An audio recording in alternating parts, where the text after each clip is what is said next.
नमस्कार। आइए शुरू करते हैं अपना नया पाठ। तोप। तोप लिखा है वीरेन डंगवाल जी ने, जिनका जन्म 5 अगस्त 1947 को उत्तराखंड में हुआ था। अगर इस चैप्टर की बात की जाए तो इसमें हमें ऐसी तोप का वर्णन मिलता है जो कि अंग्रेजों के टाइम की तोप है। ठीक है। और वो अंग्रेजों के टाइम की तोप हमें बहुत सारी वहाँ की उस समय की यादों से जोड़ती है। लेकिन अब उसकी महत्व इतनी कम हो गई है कि अब उसका कोई प्रयोग नहीं रह गया है। सिर्फ उसे सैलानी जो है वो देखने के लिए आते हैं या फिर उस पर चिड़िया घुमा करती हैं। तो आइए शुरू करते हैं अपना पाठ। छोटी सी कविता है जो कि बहुत ही इंटरेस्टिंग भी है। कंपनी बाग के मुहाने पर धर रखी गई यह 1857 की तोप, इसकी होती है बड़ी संभाल, विरासत में मिले। कंपनी बाग की तरह साल में चमकाई जाती है 2 बार। कंपनी बाग है। ठीक है। कंपनी बाग जो कि अंग्रेजों द्वारा बनाया गया था, उसके मुहाने मतलब प्रवेश द्वार पर, एंट्री पर रखी गई है यह 1857 की तोप। 1857 में जो हमारे देश में क्रांति हुई थी उसकी यह तोप है, और जो कि कंपनी बाग के मुख्य द्वार पर रखी गई है।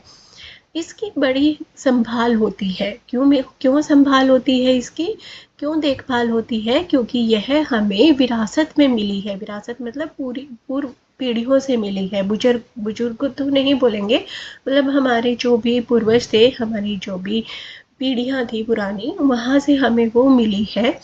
कंपनी बाग की तरह ही, जिस तरह कंपनी बाग की संभाल की जाती है, देखभाल की जाती है, वैसे ही इस तोप की कम से कम साल में 2 बार अच्छे से देखभाल की जाती है। और वो 2 बार कौन सी है? एक तो 15 अगस्त और एक 26 जनवरी को इस तोप का अच्छे से ध्यान रखा जाता है, उसे चमकाया जाता है, ताकि जो भी सैलानी वहां पर आए उसे अच्छे से देख सके। सुबह शाम आते हैं कंपनी बाग में बहुत से सैलानी। ठीक है। सुबह शाम कंपनी बाग में बहुत सारे सैलानियों का आना जाना लगा रहता है। उन्हें बताती है यह तोप, वो तोप खुद बताती है। ठीक है। क्या बताती है? कि मैं बड़ी जबर मतलब ताकतवर थी या शक्तिशाली थी। उड़ा दिए थे मैंने अच्छे अच्छे सुरमाओं के धज्जे। सुरमा मतलब वीरों के, जो वीर थे जो भी लड़ने के लिए आते थे अंग्रेजों से, मैं इतनी शक्तिशाली थी कि मैंने उनके धज्जे उड़ा दिए थे। अपने जमाने के टाइम की वो हमें याद दिलाती है।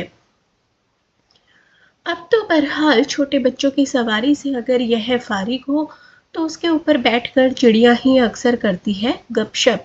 कभी कभी शैतानी में वे इसके भीतर भी घुस जाती है, खासकर गुरैये। अब तो बहरहाल छोटे बच्चे मतलब अब तो बस सैलानी आते हैं, उस तोप को देखते हैं, कंपनी बाग में घूमते हैं, और इस तोप पे क्या होता है, छोटे छोटे बच्चे जो हैं वो सवारी करते हैं। मतलब अगर छोटे बच्चों की सवारी से यह फारिग हो जाए, फारिग मतलब खाली हो, तो चिड़िया उस पर बैठ जाती है, और अक्सर वहां बैठकर चिड़िया जो है आपस में गपशप करती हैं। कभी कभी शैतानी करते हुए वो चिड़िया क्या करती हैं, उसके अंदर भी, जो तोप का ये जहाँ आप तस्वीर में देख भी रहे हो, तो जो आगे का सिरा होता है इसके अंदर जगह होती है, तो इसके अंदर भी घुस जाती हैं चिड़िया। बातें बातें करते करते, शैतानी करते करते इसके अंदर भी घुस जाती हैं। खास करके गोरैये। गोरैये क्या होती हैं? चिड़िया, छोटी चिड़िया होती हैं गोरैये। वे बताती हैं कि दरअसल कितनी भी बड़ी हो तो एक दिन तो होना ही है उसका मुंह बंद। यहाँ पर इस लाइन का मतलब है कि अक्सर ये चीज़ें हमें क्या दिखाती है कि पहले कभी इस तोप से गोले निकला करते थे, बारूद निकला करते थे, वीर शूरमाओं पर हमले किए जाते थे। लेकिन आज ये इतनी बेजान तो नहीं कहेंगे, लेकिन आज ये इतनी शक्तिशाली नहीं रही, इसका प्रयोग नहीं होता। तो इसके अंदर चिड़िया घुस के बातें करती हैं। तो यहाँ पर ये कवि ने बताया है कि चाहे कितनी भी बड़ी हो तोप, यानी कि चाहे इंसान भी कितना ही बड़ा हो, कितना ही महान बनने की कोशिश करे, शक्तिशाली हो, लेकिन एक ना एक दिन उसका अंत होना निश्चित होता है, जैसे कि इस तोप का हो गया।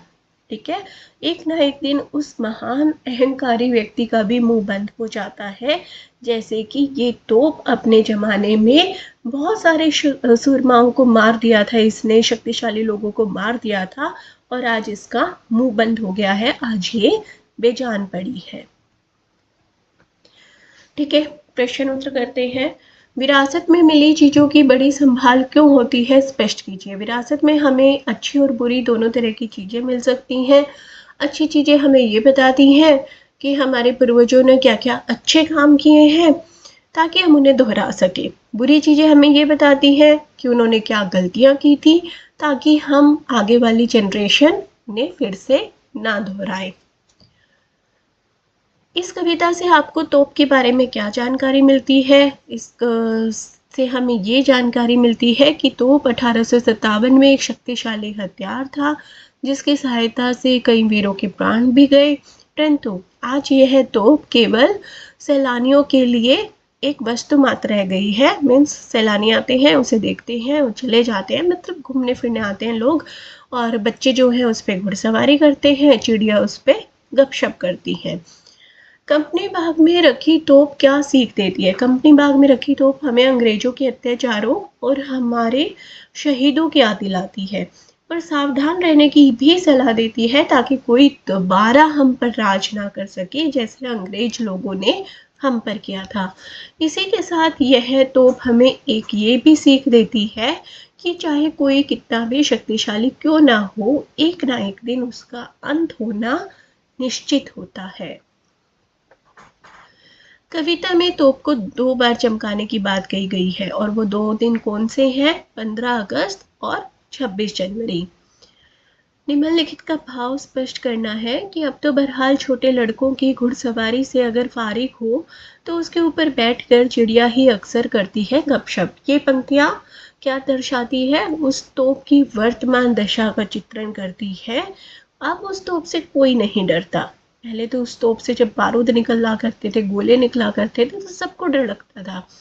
अब उससे कोई नहीं डरता। बच्चे जो हैं उसे खेल का सामान मानते हैं और चिड़िया उसे अपना क्लब मानती है। क्लब मानती है अर्थात वहाँ बैठ के मस्त गपशप होती है, उनकी किट्टी पार्टी चलती है वहाँ पर। अपना क्लब मानती हैं। बच्चे और चिड़िया निर्बल होते हुए भी उस तोप से नहीं डरते, जिसका कभी बहुत खौफ हुआ करता था। वे बताती हैं कि दरअसल कितनी भी बड़ी हो तोप, एक दिन तो होना ही है उसका मुंह बंद। चिड़िया तोप के मुंह के भीतर घुसकर यह सिद्ध करने की कोशिश करती है कि वह बेजान लोहे के सिवा कुछ भी नहीं है। जो तोप कभी आग उगलती थी, अब वह पूरी तरह से खामोश है। उड़ा दिए थे मैंने अच्छे अच्छे सुरमाओं के धुच्चे। ये पंक्तियाँ उस तोप के उत्कर्ष के दिनों का बयान करती है। कभी वो भी दिन हुआ करते थे जब उस तोप का इस्तेमाल लोगों की धज्जियां उड़ाने में किया जाता था। ठीक है, छोटी सी कविता थी, इंटरेस्टिंग सी कविता, बहुत ही आसान, मतलब एक बार आप पढ़ोगे तो शायद आपको एक बार में ही समझ आ जाए। तो ये था आपका चैप्टर 6, यहाँ पर कर लेना क्योंकि एक चैप्टर बीच में कट हो गया है। तो चैप्टर 6 तो ठीक है, थैंक यू।